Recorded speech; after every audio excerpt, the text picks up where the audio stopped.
and welcome back to the channel of Automotive Flim Flam. Behind me is a Porsche Taycan GTS, or Porsche if you're an internet nerd who's going to correct me on how I say it in the comments. This is supposed to be the sharpest driving version of Porsche's EV. So I brought it to some of the best driving roads in Wales, where it's been raining and it's full of sheep and poo and lovely things like that. I want to find out in this video whether that feels like an electric sports car, whether it feels engaging, or whether it just feels like a big heavy barge that is writing checks its body can't cash.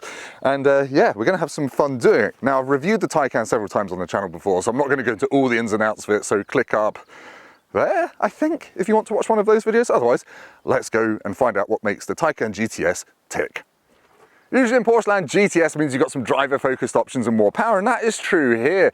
You've got 600 horsepower, which is about 70 more than the regular dual-motor 4S, but it sits below the turbo. In terms of price, it starts from about 110,000 here in Sport Turismo form, so it is a fair bit more than a Taycan 4S, but quite a bit less than a turbo. It'll still do 0 to 60 in 3.7 seconds though, and it's got the turbo's beefy rear motor with a slightly weaker one on the front. So technically, this is the most rear-wheel drive of the dual-motor Taycans. I'm saying that twice as well, just because I know you're going to correct me in the comments.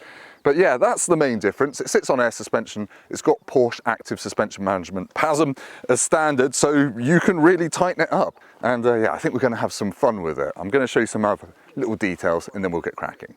Now, in terms of electric-y bits, this has got an 84 kilowatt hour usable battery, which will get you about 250 miles on a charge in the real world. And I saw 250 miles at a 70 mile an hour cruise.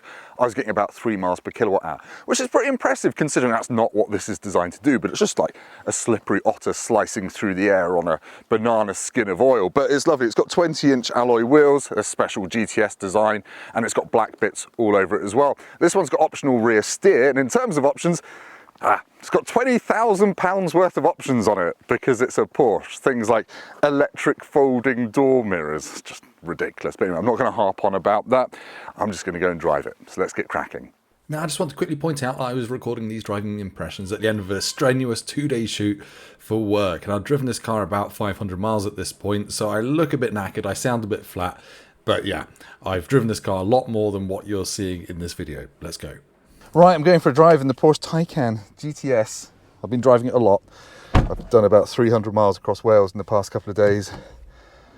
And now I'm going to sum up my thoughts without getting too fancy pants. Goodbye, everyone. Sorry, I've been doing a shoot with work. Bye, Mike. Bye, Jamil. I'm going home. So, yeah, I'm on the Black Mountain Road here in Wales.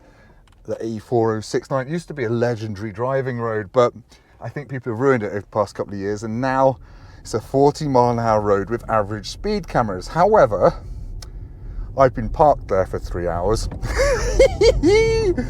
This car is ridiculously fast. There's no two ways about it. Even the regular Taycan 4S is fast enough. This, it's just got that brilliant savagery. When you put it in Sport Plus mode, you really feel the kick from the 2-speed auto on the rear axle as it shifts up a gear, and it adds some drama to it that just you don't get in other EVs. It adds a sense of mechanical feel, and that kind of goes for the rest of this as well. The steering feels delicious. It's not packed with feel, but it's just the way it weights up feels really natural and really lovely. And as you would expect from a Porsche, you know I'm going to say it, the control weights are brilliant, by which I mean the brake pedal. You actually have to push it a bit, you can modulate it, you can brake a tiny little bit. And it's just brilliant for scrubbing off little bits of speed on corner entry with a bit of reassurance without headbutting the lovely Race Tex covered Alcantara steering wheel. And I should talk briefly about the interior of this. It's basically got Alcantara everywhere because it's the GTS and it's got loads of options on it. It's nice, makes it feel racy. I love an Alcantara clad steering wheel. Overtaking stonk in this car is ridiculous. You don't have to wait for anything to spool up, much like any other electric car. You can just go for it.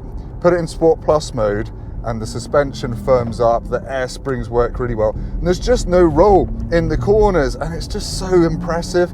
It makes you feel like you're in an old school, I guess like an Evo 8 or something, because you can cover ground like this quicker, I reckon, than in almost any other car on sale, because of the confidence I'm getting, because of the punch of that electric motor. It all comes together to make this into a proper missile for covering ground quickly. But as I said, it's feelsome and it feels lovely too. Now, the Porsche torque vectoring is an option on this car. unless it's standard, in which case I'll say I think it's an option on this car. And I love the way you can feel it working out of corners when you boot it, and you can also go around roundabouts very, very fast in it. Sport Plus mode adds a bit more fake noise. Makes you feel like you're in a spaceship. I think it's a bit unnecessary, and you can turn it off and you can customize driving modes a little bit. But yeah, it rides really well. This is in the firmest suspension setting on not a completely smooth road, and it's absolutely fine.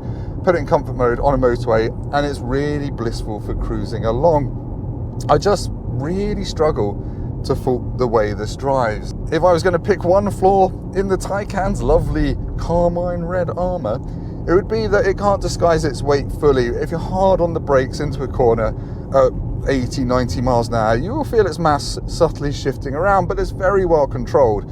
You just sense, yeah, this does weigh 2.37 tons, I think, unladen. Add another 100 kilos for me and it's nearly a 2.5 ton car, but you just wouldn't know it. You just wouldn't know it. And it puts a smile on your face. And for me, that's the mark of a truly great driver's car. I want to come out onto roads like this, like daily ones without speed limits, or with higher speed limits, should I say. But it gives me that proper thrill of driving. So yeah, I've waffled on a lot, but I just think this car is worth the waffle, frankly. It's really quite special. Does it feel markedly different to the other Taycans in the range? I've driven the Turbo S, I've driven the rear wheel drive one. It's slower than the Turbo S, but only in so much as you don't feel as sick when you accelerate. The Turbo S is just brutal and it ruins your eyeballs and you go like this. This, look, still smashes your head back when you boot it at 40 miles an hour.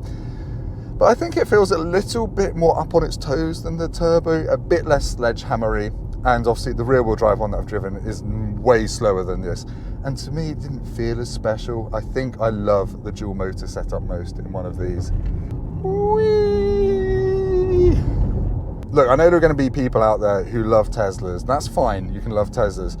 And a Model S Plaid is probably faster than this by a fair amount, but I can almost guarantee it doesn't feel as satisfying to drive quickly around corners. It won't have the same steering feel, that general sense of Porsche-ness. Now, I'm happy to be corrected, but that's my prediction, so I'm just putting that out there.